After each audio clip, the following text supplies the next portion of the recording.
have to go through this every single year where, you know, the game sits there on the last week of the regular season and you have one more to get through. It's human nature, I think, for players to want to start looking ahead to the rivalry. How do you avoid that? It's probably going to come up as a discussion at some point amongst them, but how do you? It did already. I mean, I had a chat with them. I think this is one of the more talented teams in the Big Ten. They beat Texas early on. They are extremely good skill. They just had a guy rush for 200 yards. Their defense is a top 20 defense. Our guys watch film. Our guys are very intelligent players here. You know, I do worry about staring at phones all day long, but they know what's in store, and I can assure you this is focused on going to win that game at noon. Yeah, and you referenced the way that you guys played defensively on Saturday, specifically with the linebackers. That's been a unit that's, you know, had some ups and downs throughout the year. What was the evaluation there from Coach Davis or Coach Giano for how those guys played on Saturday? Tough had a great day. Graded almost 90%. Malik Harrison 90%. People are in 90%. So one of their best days. And I think Jerry might have mentioned that Baron Browning picked up an injury or something last week. Yeah. What's he dealing with? Will he be back? I don't want to get deep into injuries, but he's probable for this week. Far left, Lori. A couple of your players last week, Coach, said that they've found some additional spirit or energy that either wasn't there or hadn't been there recently. And I'm wondering how you inject that as a coach, because that seems like something that you can't order, because if you force it, it might make things worse. So the question is? They said you were stressing having fun. How do you do that without ordering them have fun?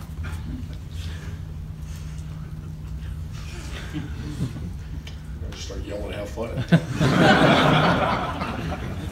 Seriously, how do you? I know you are, and I'm being very serious too. That's a fine line, and every team's different. You know, Sam Hubbard, Tyquan Lewis, Jalen Holmes sitting right there, and and then you have a bunch of Tyreek Smith, who's going to be a fine player, and so it's just a very different, it's a different recipe, different, it's so different, and that's my job and our staff's job and our leaders on our team's job. So it's first of all, it's a great question. It's a very deep question that is the essence of what we do. There's not something I'm going to go pull up and say, Coach's Manual, page 226, and say, okay, now say have fun, smile, and you got to feel, especially during practice.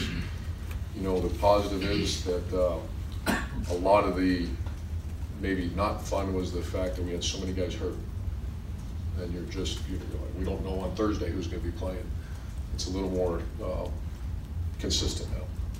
When you tell your guys to have fun, that celebrate a little bit, the chest bump, when you encourage that, do they seem a little bit surprised? Because that doesn't seem like something you would expect to hear from the coach. Do they act surprised? Yeah.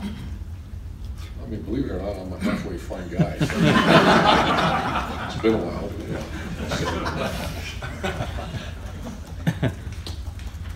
I've just been doing this a long time, and once again, it's the formula of what you're facing and what you're dealing with.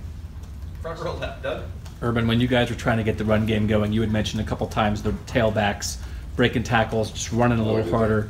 JK had the breakout against Nebraska, then Mike last week. What did you maybe think they were maybe missing a little bit early on with that? And what do they have now? And man, I love those two guys. They've done it in practice, and that's the only thing I'll say about our offensive line is that are we where we need to be? Do they grind and work and fight and spit and everything they can? We made a big point of the last fourth quarter in that game now, and against that, once again, in great respect, I talk about that program all the time because I do. And that defense, that's as good a rush defense as I've seen.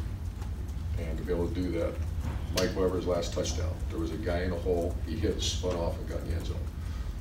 And he's been working on that. And notice he's also very tight with the ball. So I think Coach Alfred's done a very good job with him. And to be honest, this one's going to be very same. This is a odd four-eye defense that's negates double teams, and it's a rugged group.